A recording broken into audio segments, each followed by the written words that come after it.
diperjualbelikan. Wakil Menteri Perdagangan Jerry Sambuaga menegaskan pemerintah saat ini menilai kripto bukan sebagai alat pembayaran, tetapi sebagai komoditas atau aset digital yang dapat diperdagangkan. Saat ini transaksi kripto sudah mencapai 470 triliun rupiah dengan rata-rata perharinya sekitar 2,5 triliun rupiah. Menurut Jerry, pembentukan bursa kripto bertujuan memberikan keamanan dan kenyamanan serta kepastian dan perlindungan bagi masyarakat yang memanfaatkan kripto sebagai komoditas. Bursa kripto ditargetkan dapat terbentuk paling cepat pada Desember tahun ini setelah regulasi pembentukannya rampung. Dengan adanya bursa kripto, perusahaan yang ingin menerbitkan kripto sudah bisa terfasilitasi. Selain memberikan kepastian, keamanan, dan kenyamanan, juga meregulasi dan membentuk ekosistem yang sehat. Nah, ini saya pikir sangat penting ya, ekosistem ini dalam rangka untuk mendorong juga para pelaku usaha dan kedepannya nanti juga akan bisa mendorong para pelaku usaha, khususnya para trader ini, untuk mengembangkan koin sendiri. Koin-koin sendiri yang merupakan produk dari kita, bangsa Indonesia, yang juga nanti bisa akan jadikan salah satu produk ekspor yang potensial di luar negeri. Gitu. Ya, target mungkin kami kalau bisa dalam tahun ini ya, tahun ini kita bisa bentuk itu bursa ya, kalau tidak ada hambatan ya, mudah-mudahan ini bisa cepat selesai, masih dalam tahap validasi, verifikasi, dan tentunya melihat segala syarat-syarat administrasi dan juga teknisnya untuk memastikan ini semua bisa diselesaikan. Kalau saya perhatiin sistemnya adalah mereka tuh asetnya kerja keras, orangnya kerja biasa-biasa aja. Kalau di Republik kita orang kerja keras banget, asetnya tidur-tidur aja. Saya pernah tinggal di Amerika cukup lama. Terus saya lihat ini orang kalau di negara maju tuh seperti apa sih? Kayaknya makan paginya sama, kita makan pagi. Sekolah juga sama, nggak lebih pinter dari kita. Negaranya sama aja. Kenapa kok dia bisa disebut negara maju dan kita negara berkembang? Kalau saya perhatiin sistemnya adalah mereka tuh asetnya kerja keras, orangnya kerja biasa-biasa aja. Need some dollars. Need some dollars. Need some dollars. Big Bossa for investing. Bossa, Bossa, Bossa.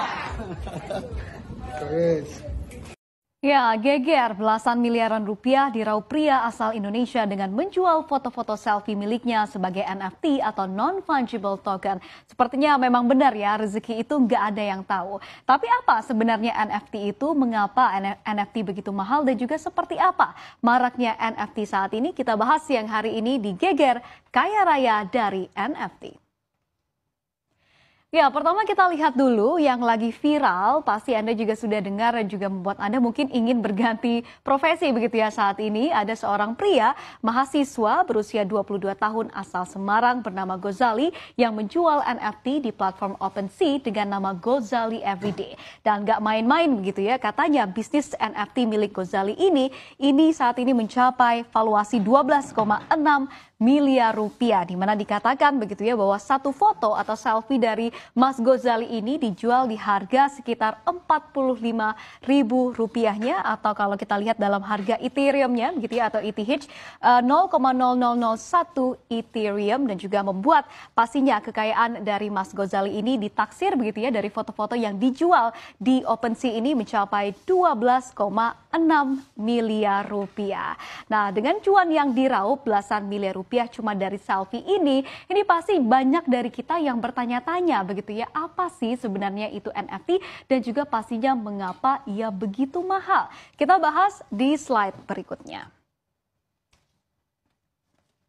Ya, non-fungible token atau NFT ini merupakan salah satu aset investasi yang termasuk ke dalam hal mata uang kripto. Nah, lebih rinci, NFT sendiri ini adalah aset digital yang bisa digunakan sebagai bukti kepemilikan barang yang dapat dibeli dengan mata uang kripto. Dan karya yang dapat dijadikan aset digital ini meliputi berbagai bidang, mulai dari karya seni, video klip, musik, game, dan juga sebagainya. Nah, berbicara terkait dengan sejarahnya, NFT ini sendiri ini mulai dikenal pada tahun 2000 2017 lalu saat game NFT yakni CryptoKitties, ini ada kami munculkan begitu ya gambarnya di sini, diluncurkan. Nah, di situ pengguna ini bisa bermain game dengan basis blockchain Ethereum, di mana mereka bisa mengadopsi, memelihara hingga memperdagangkan kucing-kucing peliharaan mereka secara virtual. Nah, namun balik lagi NFT ini bisa dikatakan sebagai sebuah aset secara digital. Jadi tidak ada bentuk fisiknya begitu ya, tapi hanya secara digital saja. Nah, lalu kemudian pertanyaan selanjutnya adalah bagaimana cara jual belinya.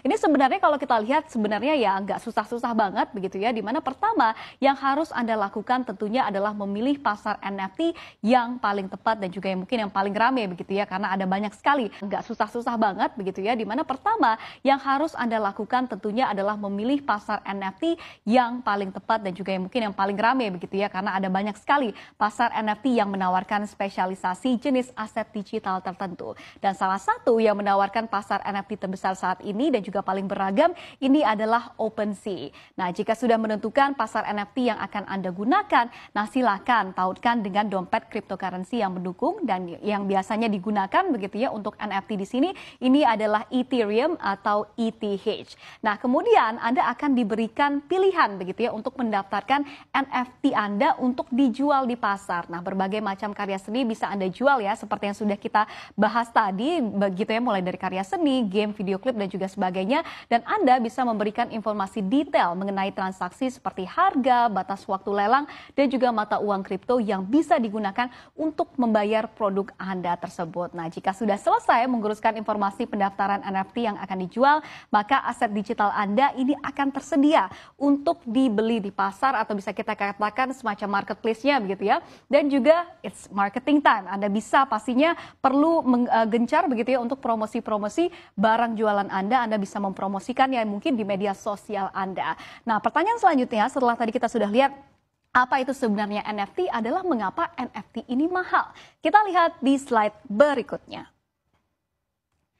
Ya, pertama kita akan lihat salah satu aset NFT yang bisa dijual dengan harga fantastis, di mana NFT bernama Testing 123 ini, begitu ya, yakni merupakan tulisan tangan dari milik CEO dari FTX, Sam Bankman-Fried, ini yang berhasil dijual sebesar 3,9 miliar rupiah. Jadi bisa Anda bayangkan ya, tulisan tangan dari seorang CEO saja ini harganya mencapai 3,9 miliar rupiah. Nah, untuk Anda yang penasaran apa sih yang menyebabkan harga NFT begitu tinggi? Yuk kita lihat bersama. Di mana yang pertama ini dikatakan bahwa proses pembuatannya, di mana proses untuk bisa menghasilkan karya seni, mulai dari mencari ide hingga mempresentasikannya sebagai karya, ini pastinya bisa menghabiskan waktu yang tentunya tidak sebentar ya, bisa katanya berbulan-bulan, bahkan bisa mencapai tahunan. Jadi inilah yang katanya membuat harga dari karya seni dari NFT tersebut ini bisa mahal. Lalu kemudian yang kedua, ketika karya seni atau barang sudah terjual sebagai NFT,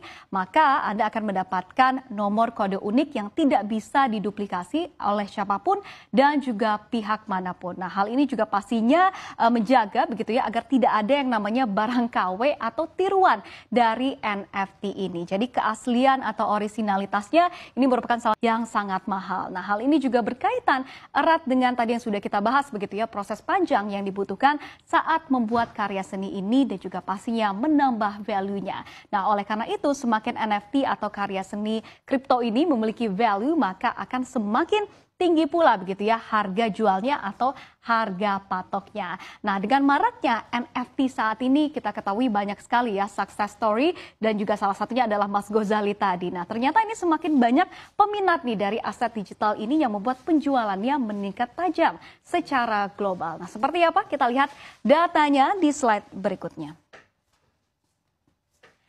Ya, kalau kita lihat ini adalah data yang kami dapatkan dari DeppRaider di mana dikatakan bahwa volume penjualan dari NFT di tahun 2021.